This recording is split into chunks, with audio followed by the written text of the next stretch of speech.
com as nossas conquistas aprendizado e com as nossas conquistas êxito. Conquistas aprendizado são todas as situações que nós agirmos de uma forma desamorosa conosco, com o nosso próximo, e tivermos um equívoco, praticarmos um equívoco, um erro. E aí, quando nós praticamos o equívoco, o aprendiz da vida, em vez de se culpar, a culpa é uma das grandes causas de doenças espirituais, que culmina com doenças mentais e doenças do corpo físico.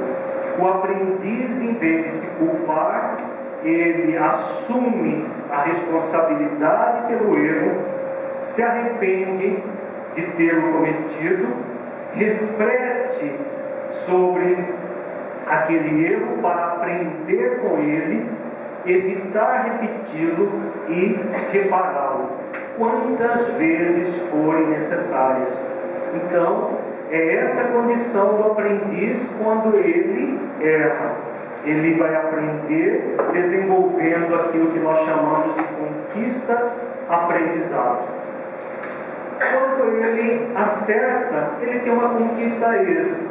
Acerto, dentro dessa visão profunda, é todo ato de amor, todo ato que está em harmonia com a vida, com o amor universal. Quando nós agimos amorosamente, que bom, nós nos regozijamos com esse êxito e seguimos avante. Quando erramos, conquista aprendizado. E assim nós vamos aprendendo com Jesus, que é o nosso modelo de amor, de mansidão e de humildade. Então ele fala: aprendei comigo que sou manso e humilde de coração. É outra condição. O amor, a mansidão e a humildade não é para ser apenas pensada, mas é para ser sentida no coração. Quando nós nos permitimos sentir o amor, a mansidão e a humildade, nós vamos entrar na quinta etapa do autoencontro amoroso, que é encontrar o descanso para a nossa alma. Qual o significado do descanso? Descanso, nesta conotação aqui, não significa inatividade, significa serenidade consciencial. O aprendiz da vida é aquele que alcançou o nível de serenidade consciencial.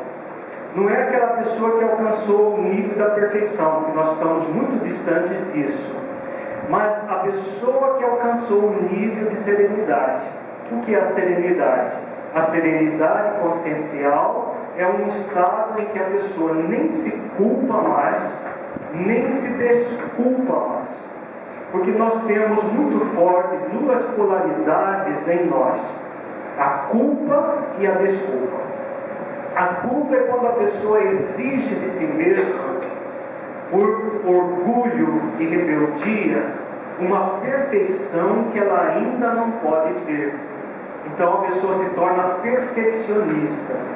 A pessoa perfeccionista, ela vai se culpar muito e vai culpar os outros, porque ela não encontra um universo perfeito, ela não encontra a vida perfeita que ela gostaria. E aí ela se culpa e culpa os outros por não ter aquela perfeição.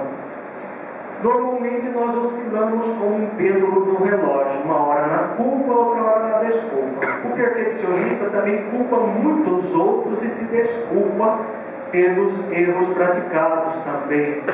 A desculpa é o processo em que a pessoa diz assim: não, errar é humano e todo mundo erra. Essa é uma das afirmações mais mentirosas que as pessoas criaram no movimento de auto-engano. Errar não é humano. Nós somos humanos porque ainda erramos. Então é diferente, houve uma inversão dos valores. Nós somos humanos porque ainda erramos, mas nós não estamos aqui para errar.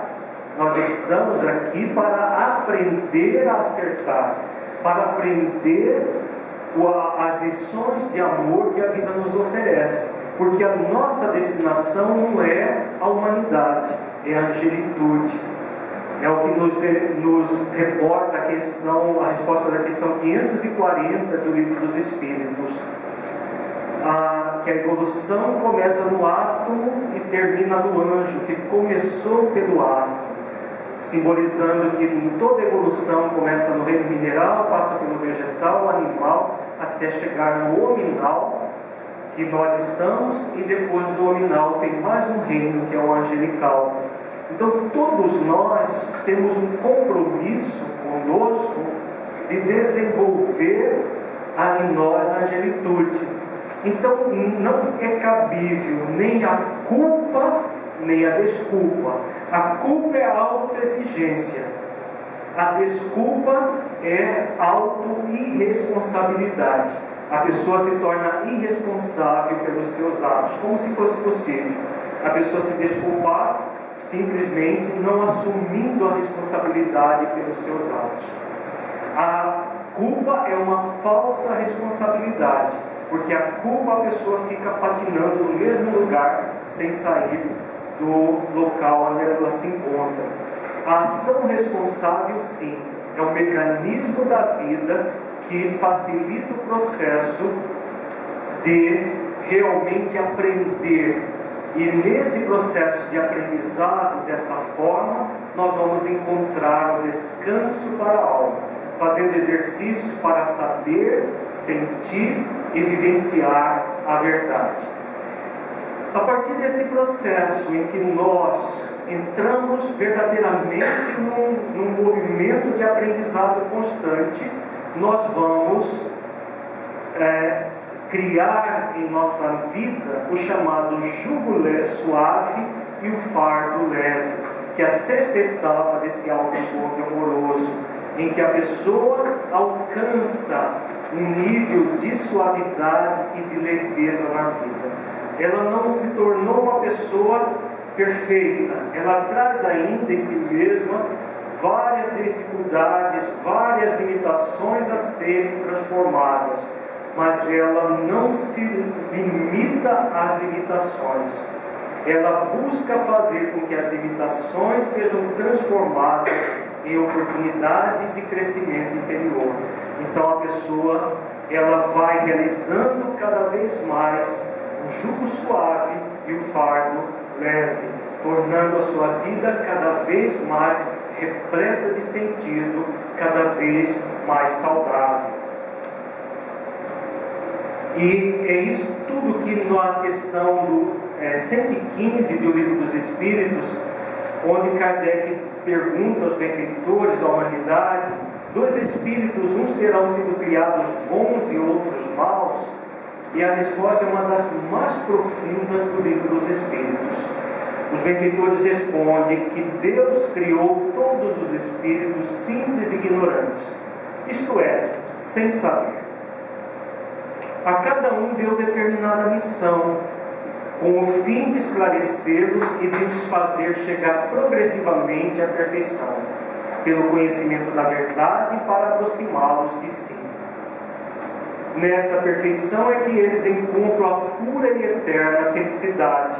Passando pelas provas que Deus lhes impõe, é que os espíritos adquirem aquele conhecimento. Uns aceitam submisso essas provas e chegam mais depressa à meta que lhes foi assinada. Outros só a suportam murmurando, e pela falta em que desse modo incorrem, permanecem afastados da perfeição e da prometida felicidade. Então essa resposta tem tudo a ver com esses 3 versículos que nós acabamos de estudar do Evangelho.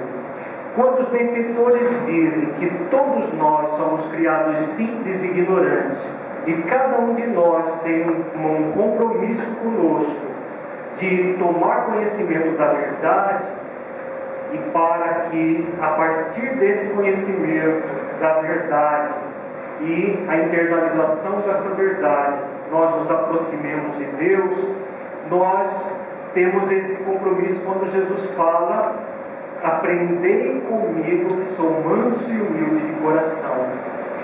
Quando Jesus nos chama ao aprendizado, é exatamente esse o grande compromisso da nossa vida. aprender a verdade. O Evangelho de Jesus